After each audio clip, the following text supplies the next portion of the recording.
So we just recently switched over our launch to legacy because I know that right at the very end of the phone call, I go, and by the way, we just switched our model because we were with AIN and then we recently integrated because we really wanted to be the full platform for startups to give them affordable consulting options so they can have support every step of the way. Because how often does someone have an idea on a napkin and also a shoestring budget and say like, currently I got like $200 in my pocket, but I don't know, maybe I'll look for some funding because maybe they'll give me money. But then the investors say, great, what type of scalability have you proven through your target market? They're like, come again? What do you mean by that? So they go, no, no, no. This is what you need to do. You need to validate your product. You need to figure out who your target market is through a customer avatar. You need to start building a marketing strategy on that. You need to start building traction. And then let's have a conversation. So we look at all those steps and we go, well, all the consulting out there, it's 5 grand, 20 grand, 50 grand to take your company from this level to this level to launch, to really grow, to scale, all that.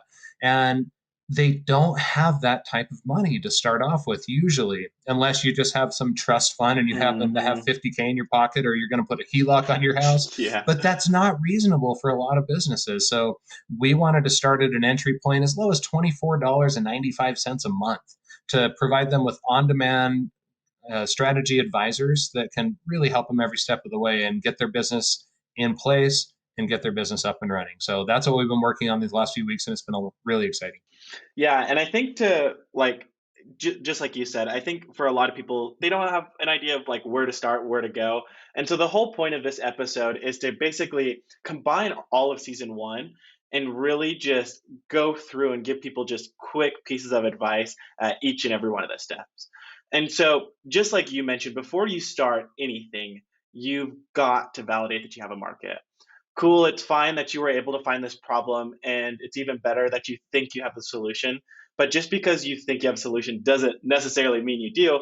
And it's super funny because all of these, new tech founders will come to me and be like, "Hey, I've got like this. There's a super awesome problem in the market. I've got this super awesome solution. What's it cost to build?" And I'm like, one, I have no idea. Two, I think your solution is subpar. Like how many people have you talked to? What don't I know? Uh-huh. And that first call is all about discovery. Like, what have you done for marketing? How many people have you actually talked to? A bunch of different things.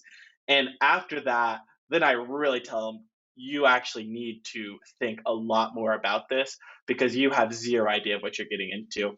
And so what are some things, Brian, that you think, and you probably know more than even myself and Beaudry, like what are the most important things that you've got to do in validation and got to figure out? Hmm. Probably the reason why I know potentially know a little bit more than you guys is because just recently I did join forces with Eric Espinosa at Venture Yeah. Validator, which is super exciting. So it's just such an awesome company. So doing that as well.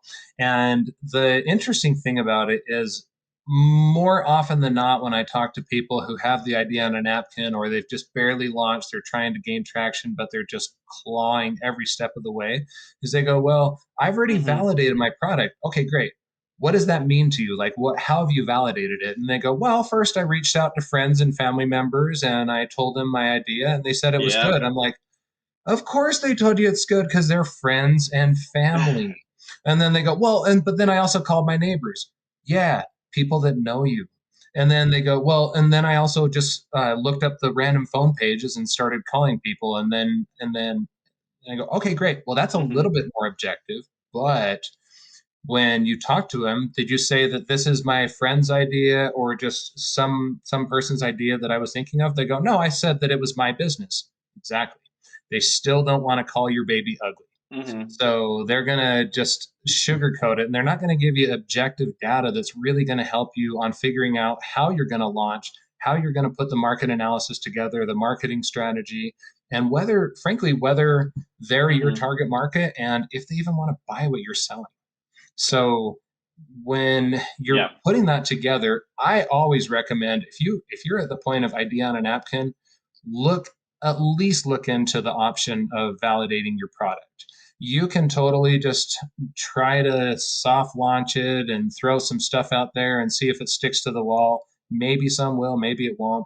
But really, my suggestion is always just have a conversation, see what people think objectively of your product or service, and then that will give you a little bit better of an idea of, is this something that I should probably fork out 20 grand, 100 grand, a million, depending on what you're wanting to do? Or should I Hmm. go, let's let's Yep. all the cord with that, you know? Yeah. And only have been invested only in, a couple $1,000s, right? There's a big difference. That's Yeah. exactly right. And Yeah, that's a you're not big going to thing. lose your house. Yep.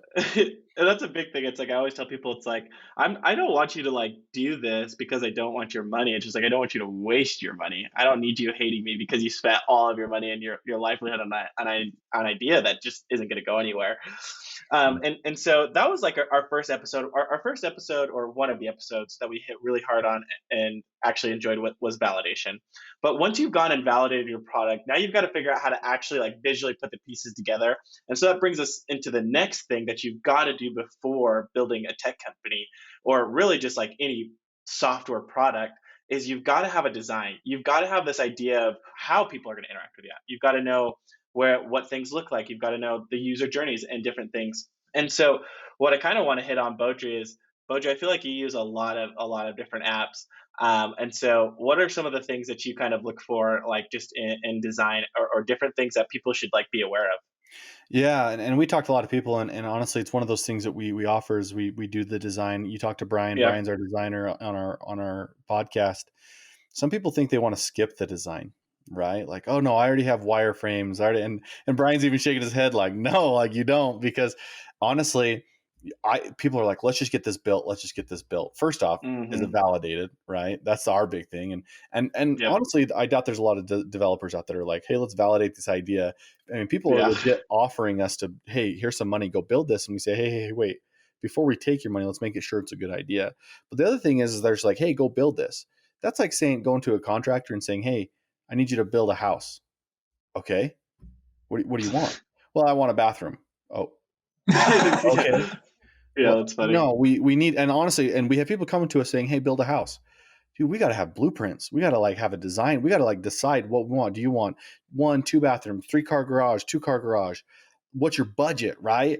And we won't be able to tell you anything until we have a design. And it's so frustrating. I know people want to come to us like it's buying a car. Hey, I Hmm. want to buy a car. I have this much money. Give me the car. No. You're coming to a manufacturer of a car and saying, okay, perfect. What type of engine do you want in it? How many seats do you want? What type of transmission? We need to build this thing out. And so that was why I really liked our design. That's really, and Brian says it, not only does it help us understand as developers how much it's going to cost, but it also creates that magic, right, within an app. Yeah. When you want a magic and a feel for it. I mean, how many times have you been in an app and just was lost? You're like, all right, this is dumb. I'm out, right? I see Yeah, all the cheap seriously. Lots apps. of time. Like really, that's what it comes down to is design for cost. Like we need to know what to build. We need the roadmap, and we also need the user's journey. We want to make it feel like magic, and it's something that you can't look over when you're building these tech companies or when you're wanting to build an app or anything like that. Yeah, and also what I've noticed with that is lots of times someone who says that they want to build an app, they're either a software engineer or they have some sort of expertise when it comes to that. Hmm.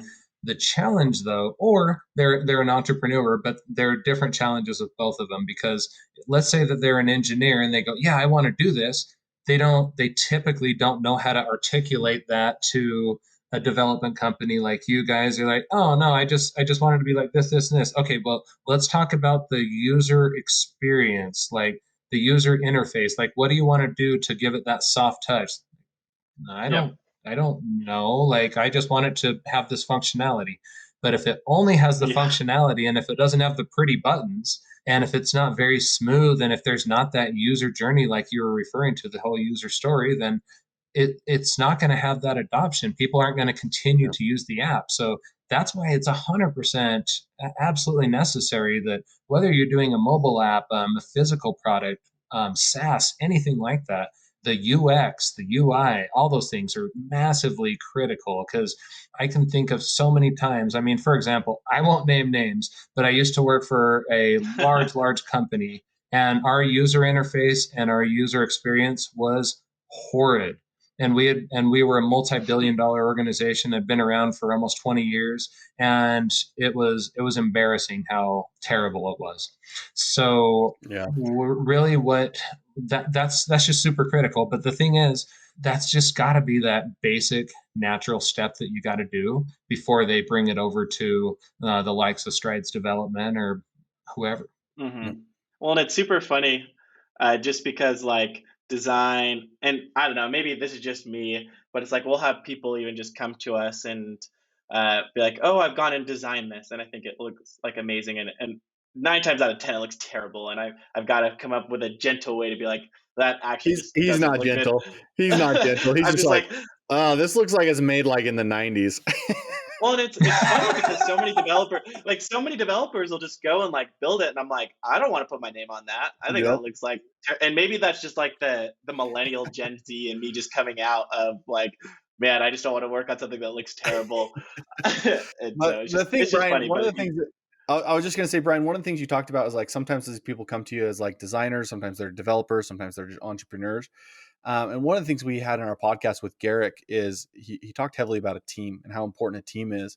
Being in your background of you've seen companies get funded, you've been part of it. How big is it for the right team for investors to want to like invest in or even just be successful?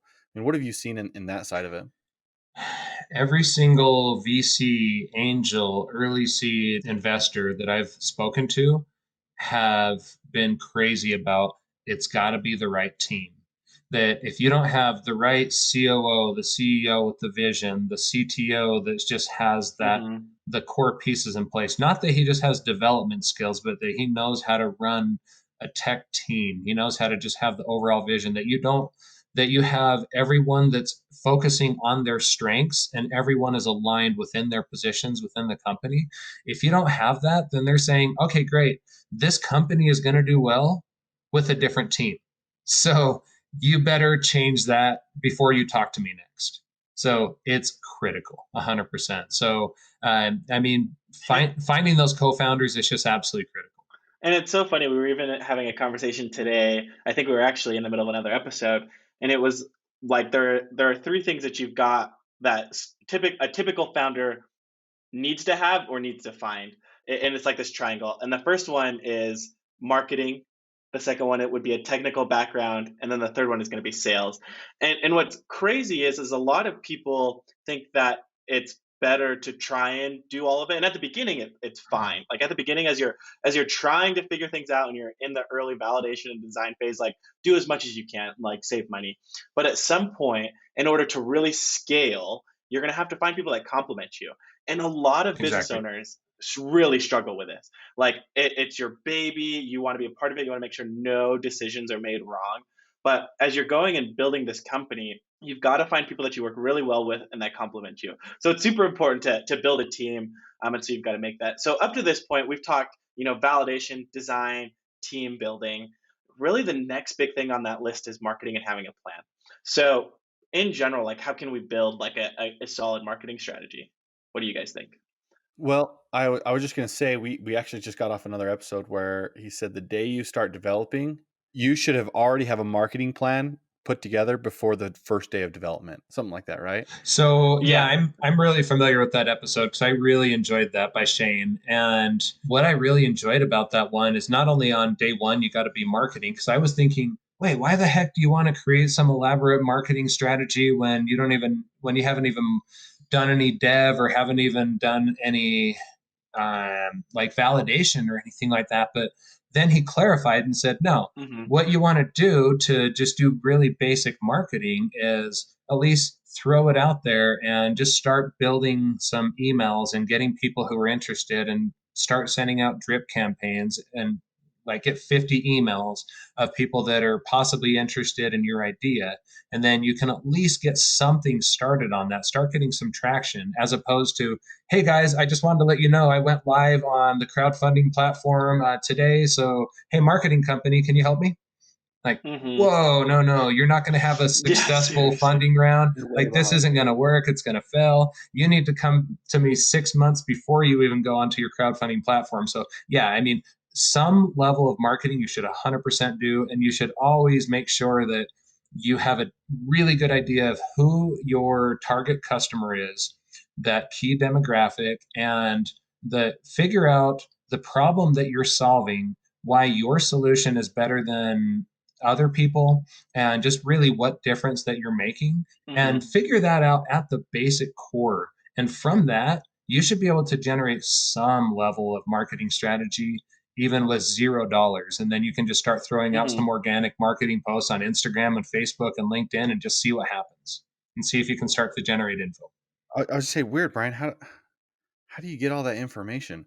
Oh, that's right. The step one was validation. You validated it. Therefore, you should know what that's why step one is validation. Step two is design. Step three is team building.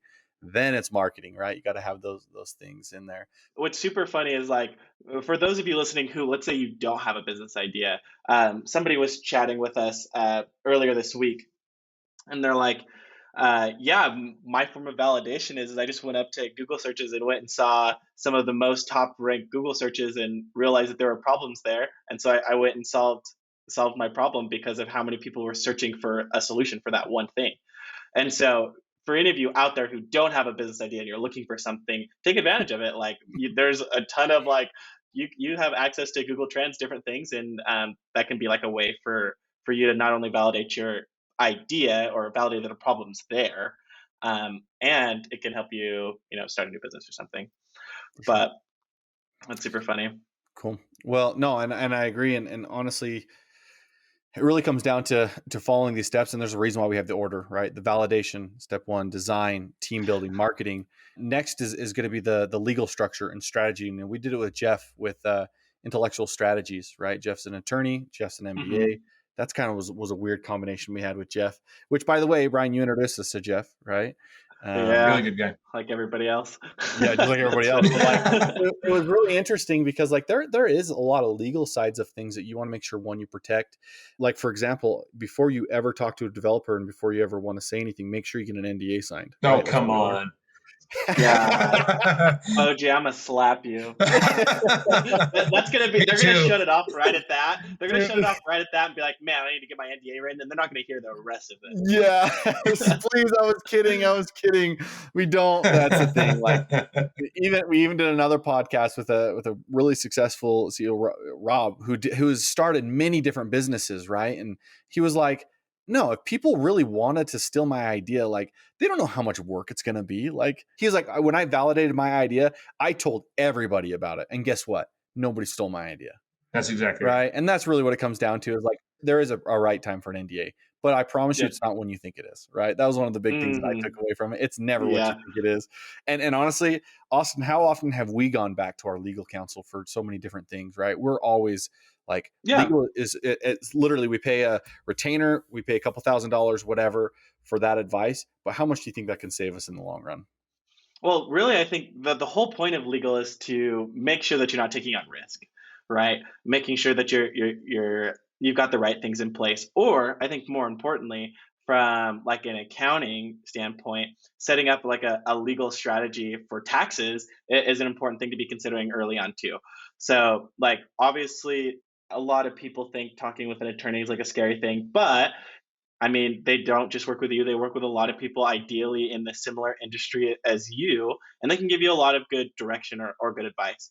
So at some point, you need to really just sit down, talk with a legal person, because there might be something there that there might be risk there that you didn't think of, and there might be information there that you didn't have. So. Well, just one of the quick things that I wanted to say about that. So I've known Jeff for a while, and Uh-huh. one thing that I really picked up from that podcast that you guys did with him is I had no idea that he just did monthly subscriptions as an extra option to where you can just have them on retainer, and that's a huge value because a lot of time, like you were talking, Austin, they can just get really overwhelmed when they're talking to an attorney. Hmm. They're like, oh no, $200 an hour. I better just talk really quick and hurry and get all my information back so I can save as much money as possible. But if you got them as a retainer, then you can just Yeah. go and just use them as often or as infrequent as you need. So I thought that was really cool. No, that is a super cool thing that he offers that. Next thing on the list, probably one of the most important things outside of validation, is actually setting up a brand. Now, when you're going and building a brand, a lot of people think it's just text, fonts, and colors, and that's really not true. I think Priscilla says it the best. The best way to think about a brand is the thing that you instantly think when someone says the name of your company or the name of you. If somebody is thinking something good, you've got a good brand. If somebody says your name and they know that you're like the app developer, you've got a good brand. But if you're just a name, then you don't have a brand. And so it's super important to put the time in to build a brand for a couple of reasons. And I think one of the biggest one right now is safety. So I think a lot of people are working on products that might be perceived as like not safe, and it takes a lot of time and energy to create a brand that everybody views as like safe and trusting, and everything like that. So Yeah, and to go along with that, and again, Brian introduced us to Priscilla as well.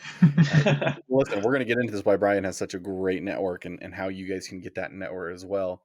But Priscilla, she says it's not so much the color, it's not so much the branding, it's the gut feeling you have when you talk about a company. And like, for example, I'm gonna talk about a company that has a good brand. When I think about Tesla, I think about they have a good brand. It's not their logo. Like their logo is not great. I don't even know what their colors are. I That don't doesn't know what matter. it is.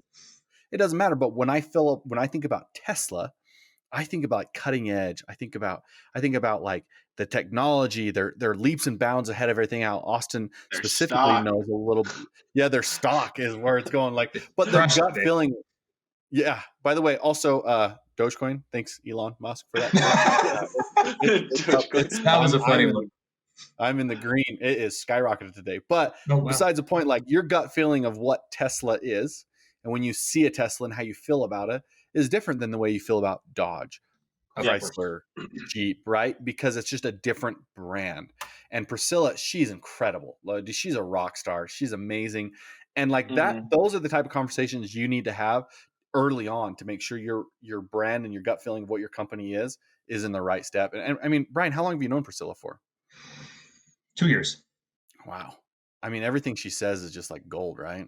Oh yeah, absolutely. And so I wanted to talk to you about this. So with brand, because just to quickly loop it back with Launch the Legacy just lightly, is we've got 3 essentially introductory packages that you can go with. The basic one, just to get to the point of figuring out what problem are you solving all the way to getting traction. It's essentially 12 modules. The 4th module, so just way before crafting your MVP, before launching marketing, like full intense launching marketing strategies, anything like that, is building your brand.